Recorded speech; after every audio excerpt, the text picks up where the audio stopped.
So, Telangana రాష్ట్ర వ్యాప్తంగా senior citizens forum అనేది ఒకటి ఉంది.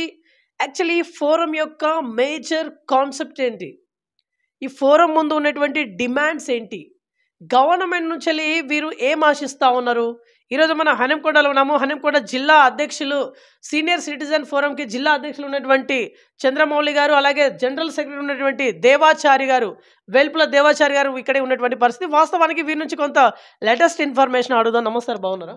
బాగున్నామండి. ప్రథమంగా బీవీఆర్ టీవీకి ధన్యవాదాలు తెలుపుతూ, నేను సీనియర్ సిటిజన్ ఫోరం గురించి మీరు అడిగిన ప్రశ్నలకు నేను జవాబు ఇస్తాను. మా సీనియర్ సిటిజన్ ఫోరము ప్రథమంగా ఉమ్మడి వరంగల్ జిల్లాలో అప్పుడు 1991 సంవత్సరంలో 7th సెప్టెంబర్ ఆనాడు ఎస్టాబ్లిష్ చేయబడ్డది, రిజిస్టర్ చేయబడ్డది. అప్పుడు 13 సభ్యులతోని ఈ సీనియర్ సిటిజన్ ఫోరం ఎస్టాబ్లిష్ చేయబడ్డది. ఫౌండర్ ప్రెసిడెంట్ జనార్దన్ రెడ్డి గారు.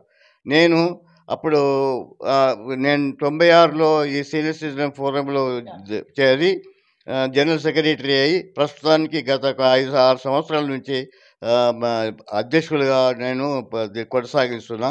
ఈ సీనియర్ సిటిజన్ ఫోరం 1991 స్థాపించబడాల్సిన ఉద్దేశం ఏంటంటే, మేము వయోవృద్ధులము, మరి గ్రామాల్లో ఉన్నటువంటి వయోవృద్ధుల కన్నా ఇప్పుడు మేము ఇక్కడ ఉన్న సీనియర్ సిటిజన్ ఫోరం వృద్ధులము కొంచెం విద్యార్థులం కాబట్టి, గ్రామంలో ఉన్నటువంటి వయోవృద్ధులకు, విద్య లేని వారికి, తెలియని వారికి తెలియపరిచే కొరకు సీనియర్ సిటిజన్స్ అది వయోవృద్ధులు వరిష్ట పౌరుల హక్కులేంటి అని తెలిపే నిమిత్తం మేము ఇక్కడ మరి వారికి అన్ని తోడు ప్రభుత్వం నుంచి వచ్చే సదుపాయాలు ఏంటి, వారి యొక్క కావాల్సినవి చేరవలసినవి ఏంటి అని వారికి చేరవలసి ప్రభుత్వం నుంచి వచ్చేటి మాకు ప్రథమంగా గ్రామంలో ఉన్న వృద్ధులకు వారి జీవనోపాధి కూడా తల్లిదండ్రుల పోషణ ఎట్లయితే కష్టమవుతుందో అదేవిధంగా గ్రామంలో ఉన్నటువంటి తల్లిదండ్రుల పోషణ, పిల్లలు ఏ రకంగా ఈ సంస్కృతి మారటం వలన, మరి ముమ్మడి కుటుంబ వ్యవస్థ లేకపోవటం వలన, న్యూక్లియర్ కుటుంబాలు ఏర్పడటం వలన ప్రభుత్వ వరిష్ట పౌరుల తల్లిదండ్రుల యొక్క మరి జీవనం ఒక ప్రశ్నార్థకం అయిపోయింది. పిల్లలు వారిని ఓకే. సార్, యాక్చువల్లీ ఇప్పుడు మీ సీనియర్ సిటిజన్ ఫోరం ఉంది కదా, ఇందులో ఓన్లీ ఎంప్లాయీసే ఉంటారా? నాన్ ఎంప్లాయీస్ కూడా ఉంటారా? సీనియర్ సిటిజన్ ఫోరంలో సభ్యులు కావాలంటే ప్రభుత్వ ఉద్యోగి కావాల్సిన అవసరం లేదు. ప్రభుత్వ ఉద్యోగులను పెట్టి మేము ఈ సీనియర్ సిటిజన్ ఫోరం నడపడం ఏంటంటే, వారికి గ్రామంలో ఉన్నటువంటి వారికి ఈ సీనియర్ సిటిజన్ ఫోరం వలన వయోవృద్ధులకు రావాల్సినటువంటి హక్కులేంటి, అవన్నీ విషయాలు వాళ్ళ గ్రామంలో తెలిపే నిమిత్తం, తల్లిదండ్రులు మరి పిల్లల నుంచి పడే బాధలను వాటిని నివారించే నిమిత్తము ఒక ట్రిబ్యునల్ ఉన్నదని, ఇటువంటి కార్యక్రమాలు కోర్టు ఉన్నదని తెలియజేయ నిమిత్తము మేము ఇక్కడ సీనియర్ సిటిజన్ ఫోరం ఆరంభించినాము. అప్పటి నుంచి నిర్విరామంగా ఇప్పటి వరకు ప్రతి నెల 396 సమావేశాలు ఏర్పరచడము. మరి ఈ సీనియర్ సిటిజన్ ఫోరంలో చేరవలసిన వారు ప్రభుత్వ ఉద్యోగి కావాల్సినటువంటి అవసరం లేదు. ఎవరైనా కానీ 60 సంవత్సరాలు పైబడిన వారు సీనియర్ సిటిజన్ ఫోరం మెంబర్స్గా ఇందులో చేరవచ్చును.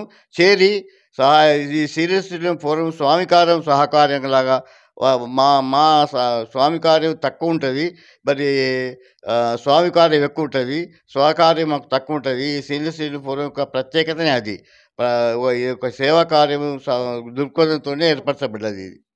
ఓకే సార్, ఇప్పుడు మీకు ఏజ్ ఎంత ఉన్నా సార్? మీకు ప్రస్తుతానికి నా వయసు 85 సంవత్సరాల్లో చేరినాను.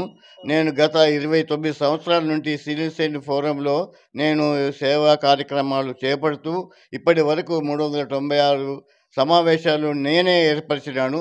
నేను చేరినప్పటి నుంచి ఇప్పటి వరకు కూడా ఇన్ని సమావేశాలు ఏర్పరిచి, మరి గ్రామాల్లో కూడా 2007 మరి వయోవృద్ధుల చట్టం యొక్క అవేర్నెస్ కల్పించే కొరకు, ఆ చట్టంలో మరి వయోవృద్ధులకు హక్కులు ఏమున్నాయి, అవన్నీ విషయాలు వాళ్ళకి తెలియజేయ నిమిత్తము ఈ సంఘం ఏర్పరచడం. అప్పటి నుంచి కూడా గ్రామాలలో మరి స్కూళ్ళ లోపల పిల్లలకు తల్లిదండ్రులే దైవం అని చెప్పే నిమిత్తము మరి సీనియర్ సిటిజన్ ఫోరం ఏర్పరిచి స్కూళ్ళలో కూడా మీటింగులు, తర్వాత గ్రామాల్లో కూడా మీటింగులు, మరి ఈ అంగన్వాడీ కార్యక్రమాలు వాళ్ళ సహకారం చేసుకొని వాళ్ళ ద్వారా విస్తృత దీని అవగాహన సదస్సులు ఏర్పరచడం జరుగుతున్నది.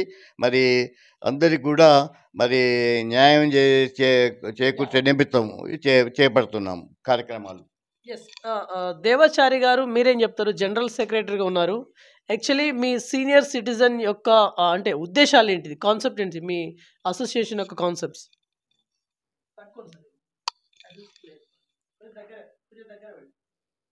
సీనియర్ సిటిజన్స్ ఫోరం ఉద్దేశం ఏంటంటే, యాక్చువల్‌గా సీనియర్ సిటిజన్స్ అంటే 60 ఏండ్లు దాటిన వాళ్ళందరూ మహిళలు గానీ, పురుషులు గానీ, ఎంప్లాయీస్ గానీ, విలేజర్స్ గానీ ఎవరైనా సరే ఇండియా లోపల 60 ఏళ్ళు దాటిన వారందరూ సీనియర్ సిటిజన్ కిందకి గుర్తింపబడతారు.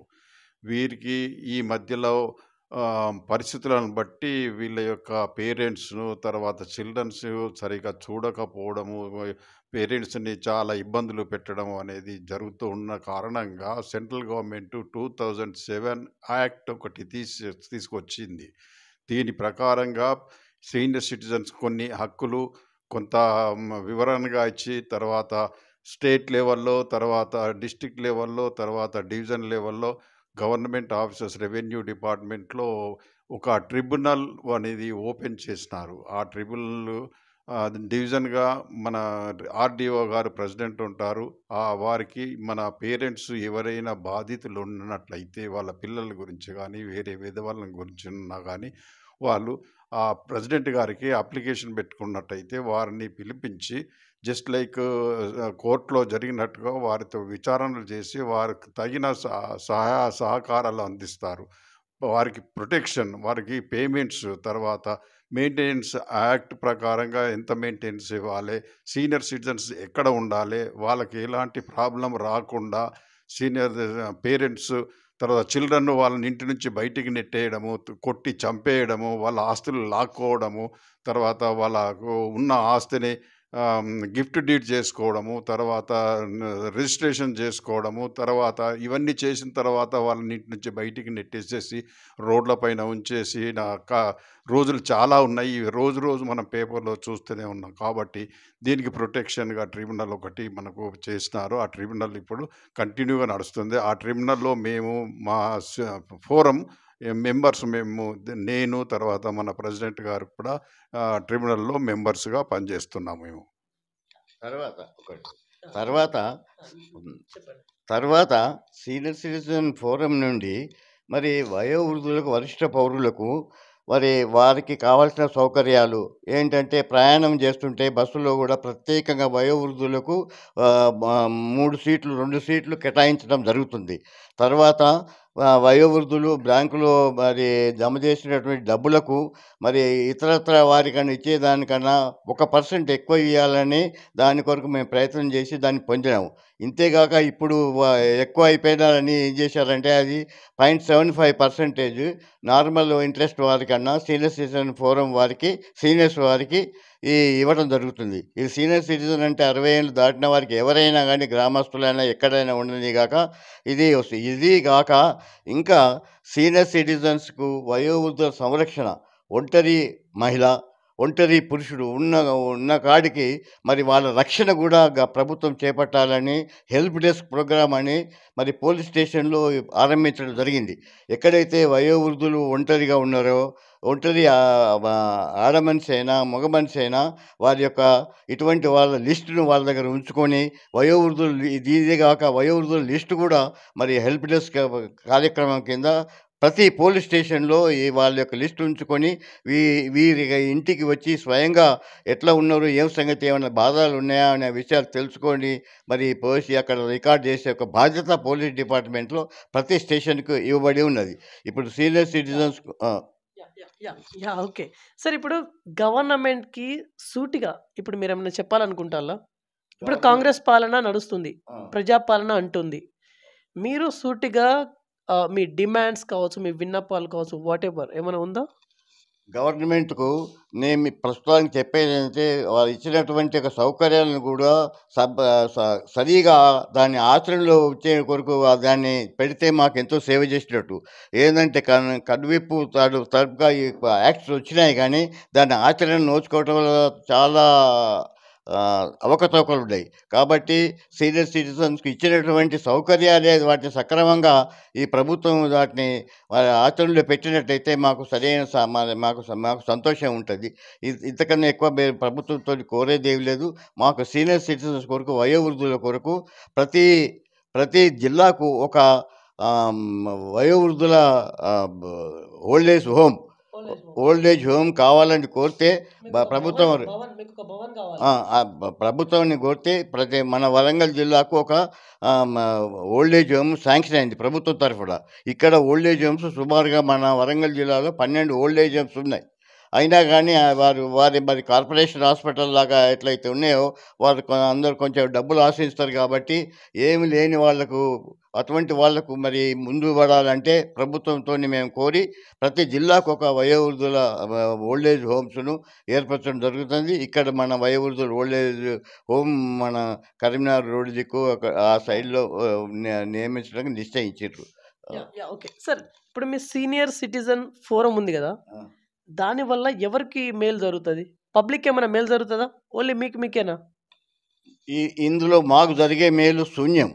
మేము ఇది సేవా కార్యక్రమం అని చెప్పాను. ఇది స్వామి కార్యం ఎక్కువ ఉంటుంది, ఇది స్వకార్యం కన్నా అని మీకు చెప్పాను. ఇప్పుడు రిటైర్డ్ ఎంప్లాయీస్ అసోసియేషన్ ఉన్నది, అక్కడ స్వకార్యం ఉంటుంది. స్వకార్యం ఏంటంటే డిఏ పెంచాలని, లేకుంటే పెన్షన్ పెంచాలని, లేకున్నట్టయితే పే రివిజన్ కమిషన్ కావాలని, ఇదన్నీ అక్కడ స్వకార్యం ఎక్కువ ఉంటుంది. ఇక్కడ సీనియర్ సిటిజన్ ఫోరంలో స్వకార్యం అసలుకే ఉండదు, ఓన్లీ స్వామి కార్యం ఉంటుంది. కాబట్టి వయోవృద్ధుల సంక్షేమం కొరకే మా యొక్క ధ్యేయం.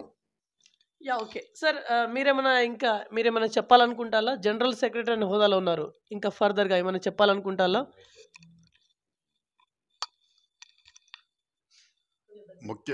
ముఖ్యంగా ఇప్పుడు ఈ సీనియర్ సిటిజన్స్ యాక్ట్ ప్రకారంగా ట్రిబ్యునల్ అనేది పెట్టినారు. ఈ ట్రిబ్యునల్ లోపట ఫస్ట్ డివిజనల్ ఆర్డీఓ గారు ఏదైతే డిసిషన్ తీసుకున్నది దాంట్లో ఏమన్నా వాళ్ళకు సీనియర్ సిటిజన్స్కు వర్తించవో, లేకుంటే వాళ్ళ అంగీకారం లేకపోతే వీళ్ళ అప్పీల్ కూడా కలెక్టర్ గారికి పోవచ్చు. సో ఇక్కడ ఈ ట్రిబ్యునల్ లోపల ఏ వకీల్ ద్వారా కానీ ఇంకా వేరే విధంగా కానీ అప్రోచ్ కావడానికి వీల్లేదు. తర్వాత సీనియర్ సిటిజన్ యాక్ట్ లోపల కొన్ని డిపార్ట్మెంట్స్,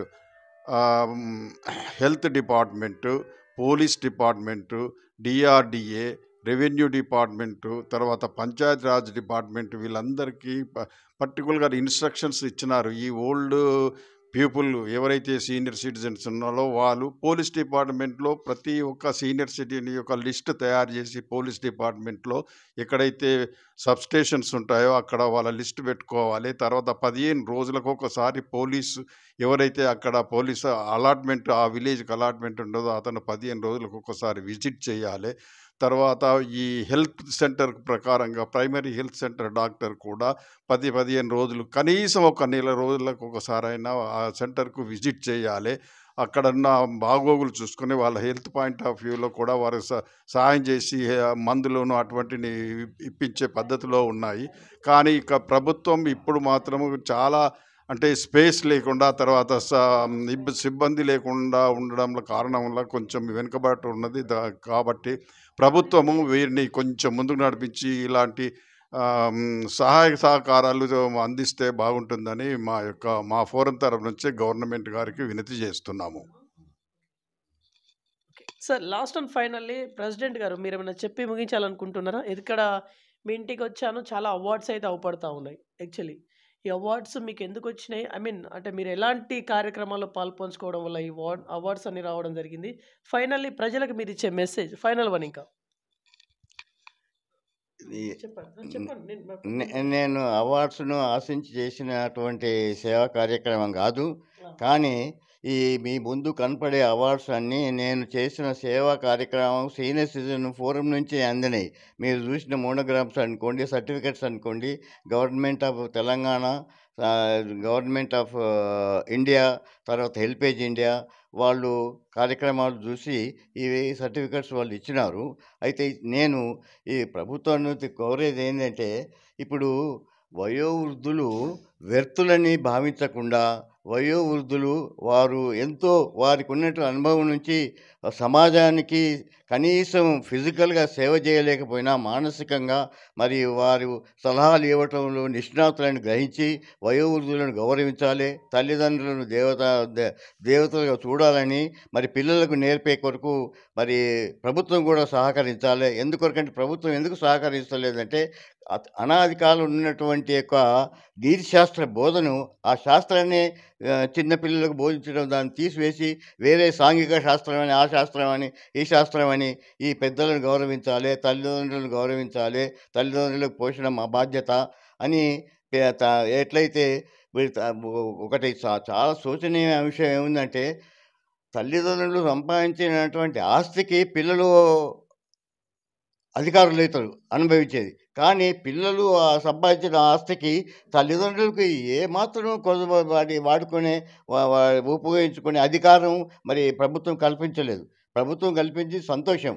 తల్లిదండ్రులు సంపాదించిన వారి వారసులకు అందజేయాలి. కానీ వారసులు సంపాదించినటువంటి ఒక దాన్ని మరి తల్లిదండ్రులు కూడా వాళ్ళకి కూడా అధికారం ఉంటుందని ఒక దృక్పథం కూడా మరి పిల్లలకు తెలియజేసేటట్టు మరి మేము తయారు చేస్తున్నాం. మేము ఎంత చేసినా ఇది సముద్రంలో ఒక నీటి బొట్టు లాంటిది. ప్రభుత్వమే ముందు పడితే ఇంకా ఎక్కువ సహాయ కార్యములు చేయవచ్చునని చివరకు నేను మీతో తెలుపుతూ నేను విరమిస్తున్నాను. Okay sir. సో ఇది ఇవాల్టి ఇన్ఫర్మేషన్. చూస్తున్నాను BVR TV news. Until then bye. Take care.